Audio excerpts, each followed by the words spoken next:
एखादी मालमत्ता जेव्हा एखादा खरेदीदार खरेदी करतो, तेव्हा त्या मालमत्तेबरोबरचे सगळे गुणदोष त्याच्या पदरात आपोआप पडत असतात.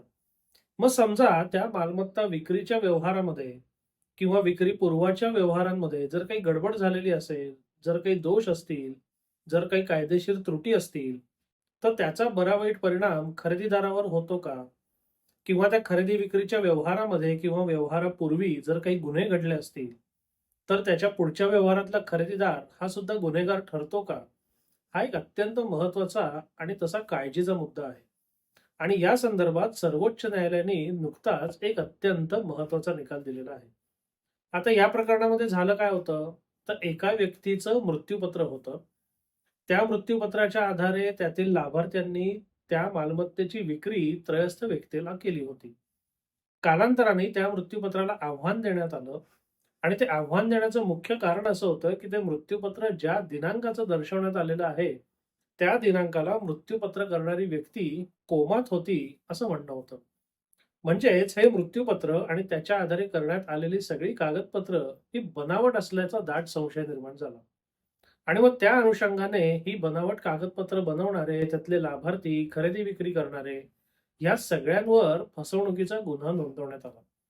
आणि हा जो खरेदीदार होता, ज्यांनी ती मालमत्ता खरेदी केलेली होती, त्याच्या विरोधात सुद्धा गुन्हा दाखल करण्यात आला. मग सर्वप्रथम या खरेदीदारांनी दाखल झालेला गुन्हा रद्द व्हावा म्हणून उच्च न्यायालयामध्ये दाद मागितली. मात्र उच्च न्यायालयामध्ये त्याची याचिका फेटाळण्यात आली आणि मग त्यांनी सर्वोच्च न्यायालयामध्ये दाद मागितली.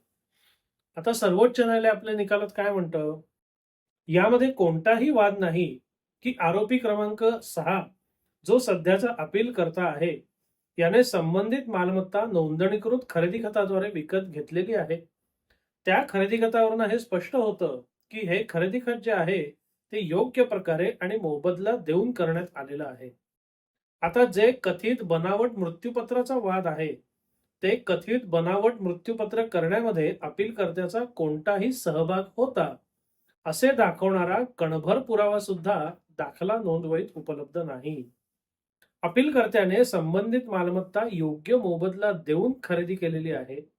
साहजिकच हा खरेदीदार जो आहे तो बोनाफाईड पर्चेसर म्हणजे प्रामाणिक खरेदीदार आहे. या प्रकरणातील परिस्थितीत त्याला असा व्यक्ती मानता येणार नाही की ज्याने तक्रारदार यांना फसवणुकीच्या हेतूने प्रवृत्त केले किंवा त्यांच्याकडून मालमत्ता किंवा इतर फायदे मिळवले, की ज्यामुळे त्याच्यावर भारतीय दंड संहिता कलम 420 अंतर्गत फसवणूक केल्याचा गुन्हा लागू होईल. अपीलकर्ता आणि तक्रारदार यांच्यात कोणताही करार संबंध म्हणजे प्रिव्हिटी ऑफ कॉन्ट्रॅक्ट नाही.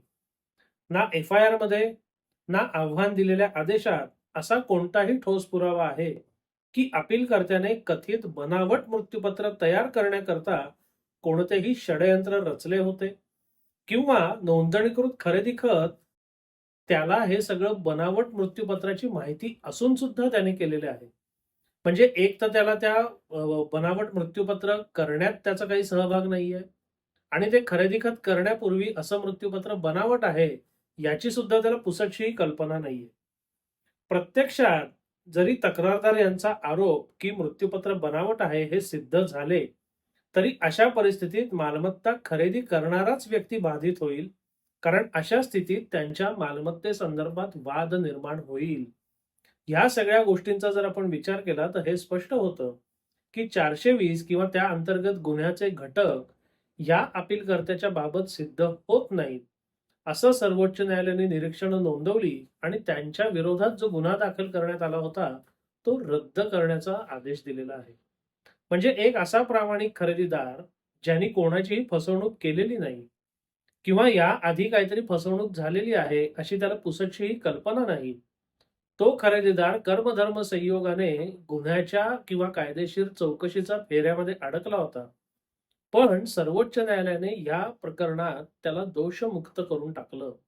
म्हणजे दोषमुक्त सुद्धा नाही केलं, तर त्याच्यावर दाखल केलेला गुन्हा जो आहे, तोच रद्द करून टाकला.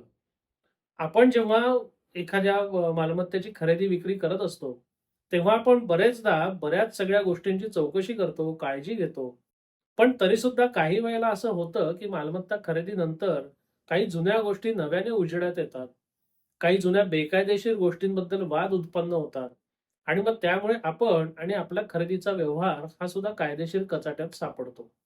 पण कायदेशीर कचाट्यात सापडणं गोष्ट वेगळी आणि आपण गुन्हेगार ठरणं गोष्ट वेगळी.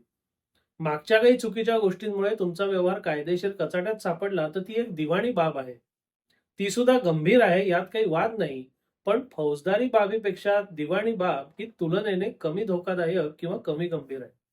पण तुमचा काहीही सहभाग नसताना, तुम्हाला कोणतीही कल्पना नसताना तुम्ही गुन्हेगार ठरणं हा जास्त मोठा धोका आहे.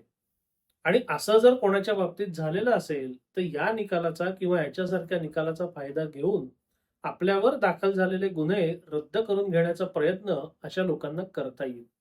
म्हणून हा निकाल असे प्रामाणिक खरेदीदार ज्यांच्या आधी फसवणूक झालेली आहे आणि त्या फसवणुकीचा त्या प्रामाणिक खरेदीदारांना काहीही कल्पना नाही, अशा लोकांकरता अत्यंत महत्वाचा आहे.